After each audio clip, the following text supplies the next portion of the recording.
Mac Media Day 2025, year 12 for this guy, head coach Chris Creighton with me. Does it feel like it's been 12 media days now, or is it still as fresh as number one? I kind of feel like a vet, to be honest with you. We had our coaches meeting yesterday, and there were 6 new head coaches in the MAC.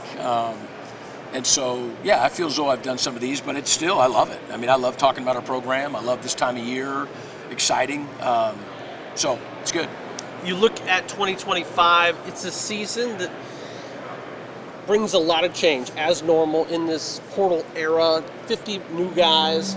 Does that reinvigorate you because now you know that each year you're impacting a lot of different guys, not just year over year, it's every year you got 50 new guys?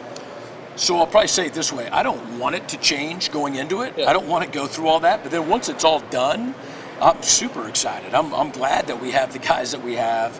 And it is invigorating, challenging, exciting about bringing a new group together and, for them to put the program before themselves and work together to grow and get better and to compete. And I love all that.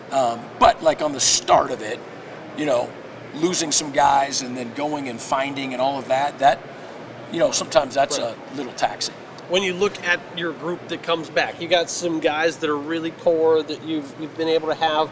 Guy that's here today, and Mickey Revolinsky that's been here for 6+ years. What does a guy like that mean for an offensive line to have a rock right there in the middle? Yeah, everything.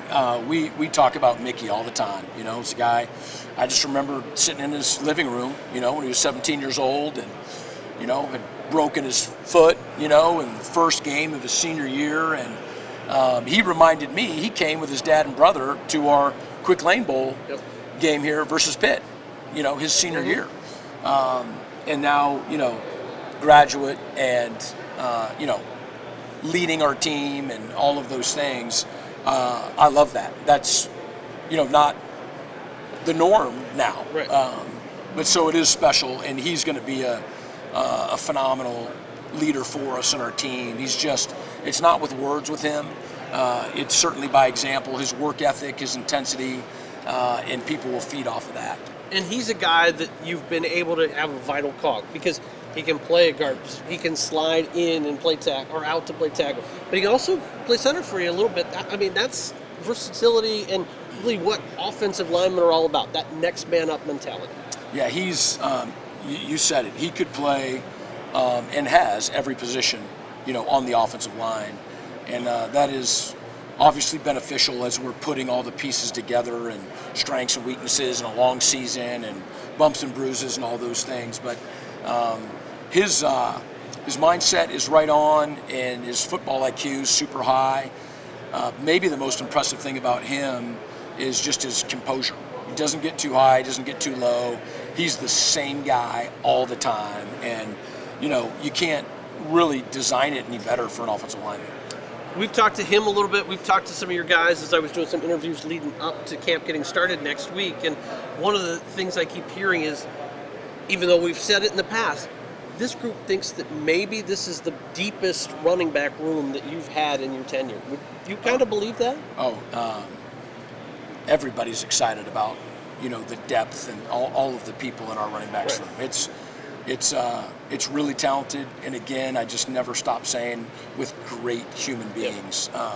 They're working with each other, working well with each other, and it's talented indeed. Especially when you got a guy like Dante McMillan, who's extra motivated after coming back after that injury in Seattle last year. Yeah, I mean, last year was supposed to be his final year, and goes back home to Seattle, breaks his leg during the game, and it was just a really hard deal. But now he's got new life. And excited. Of course, everybody asks about the quarterback position. You've got 2 transfers in, Noah Kim and, of course, Cam Edge.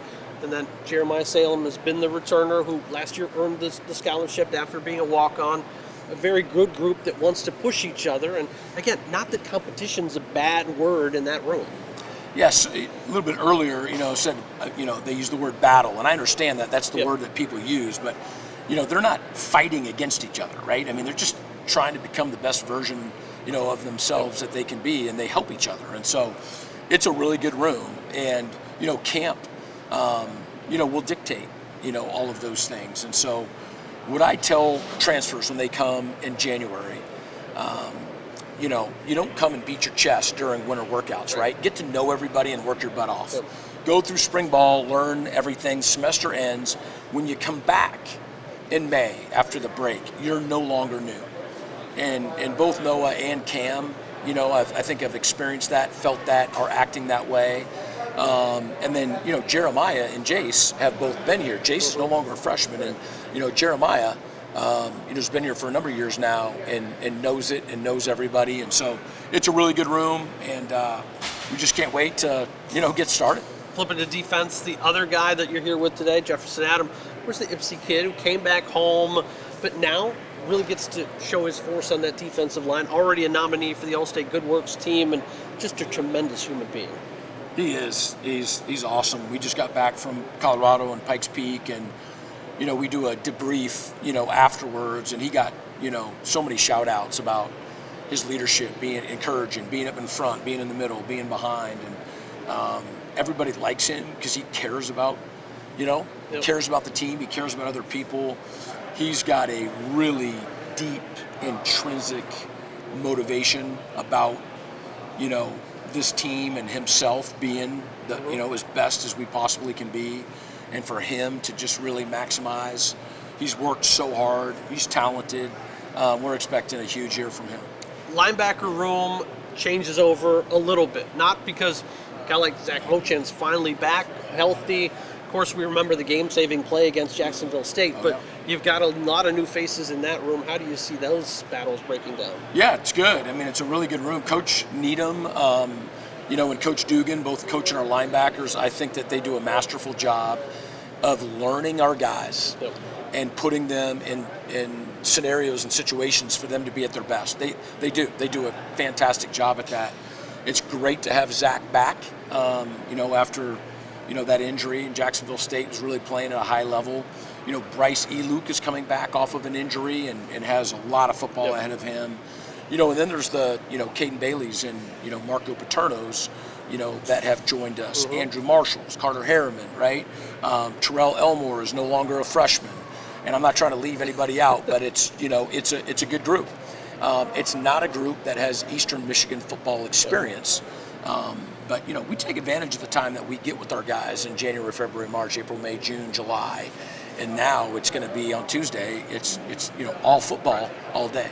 Specialists we'll touch on briefly. Again, we know you have some changeover there. You bring some fresh faces in, a lot of transfers that we know of in this era.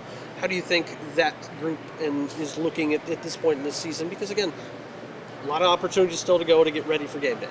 Well, Mitch Tomasek, you know, is in his last year. He's a multiple-time all-conference player and has been a really good leader and has just acted like you want a last-year guy, you know, to act. And we think he's going to have a monster year. And then, you know, Mitch Dietzel is returning at long snapping, but then Jack transferred in. And so we've got two guys there that, you know, are going to be sharing duties, or however that works. We're going to have a quality backup or a short and a long snapper, you know. And then with kicker, you know, Nathan Dybert was an all-conference SEC kicker, and then Rudy Kessinger was our choice 2 years ago, and so now it's his time. And so, you know, we feel really good there, and the Daniel Hull can do both. So it's a really good room, and we didn't mention the secondary. That's right. And that is our deepest depth-wise that we've had, I would say, in my time here. Well, you get guys like Josh Scott, who hopefully back healthy after missing each of the last 2 years, but then, you got a lot of depth in that room. We do. You know, Josh Scott, people, you know, he got injured in the first game last year. Jason Marshall got injured in camp last year, right? And so those are two names of people who've not played a lot of football in the last 12 months, but, you know, certainly are going to be throwing their hat in the ring. And then we have guys who are rising up in the program and guys who've transferred, whether it's a year ago, 2 years ago, or even this January. And just being with them the time that we're allowed to be with them, you know, in the summer, there's an intensity and a hunger that I really, really like with this group.